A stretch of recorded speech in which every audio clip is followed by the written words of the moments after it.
మాలిని కడుపు కోతతో బాధపడుతూ తన బిడ్డను కూడా పోగొట్టుకున్నాను, భర్తని పోగొట్టుకున్నాను, బిడ్డని పోగొట్టుకున్నానని అయితే ఏడుస్తూ ఇదంతా మళ్ళీ గౌతమ్‌లే చేశారే అంటూ మళ్ళీ మీద కోపంతో బయటికి వస్తూ మళ్ళీ మళ్ళీ ఎక్కడున్నావు నువ్వు అని అయితే అరుస్తూ ఉంటుంది.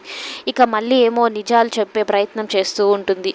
ఇక మళ్ళీ మాలిని కలిసి అరవింద్‌కి ప్రమాదం జరిగిన దగ్గరకైతే వెళ్తారు. ఇక గౌతమ్ కూడా అక్కడికి వెళ్తాడు. శంకరమ్మని తీసుకొని వచ్చి, శంకరమ్మ బాగా చూడు, ఇతడే కదా ఆ రోజు నా భర్తను చంపింది, ఇక్కడే కదా చంపేసింది, చూడు బాగా గుర్తు తెచ్చుకో, నువ్వు చెప్పే ఒక్క ఆధారంతోనే, ఒక్క సాక్ష్యంతోనే నా జీవితం ఒక మలుపు తిరుగుతుంది, శంకరమ్మ నిజం చెప్పు అని అయితే అంటూ ఉంటే ఆ శంకరమ్మ గౌతమ్ని మొదటి నుంచి అనుమానకరంగానే చూస్తూ ఉంటుంది.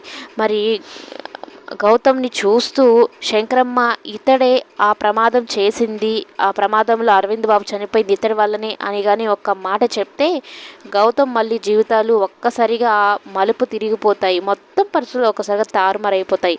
కానీ శంకరమ్మ వాళ్ళకం చూస్తుంటే గౌతమే అన్నట్టు చెయ్యి చూపిస్తూ ఉంటుంది.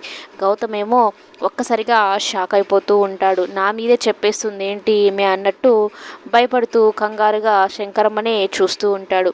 మరి మొత్తానికి మళ్ళీ మాలిని విషయంలో ఏం జరగబోతుందనేది వేచి చూడాల్సిందే.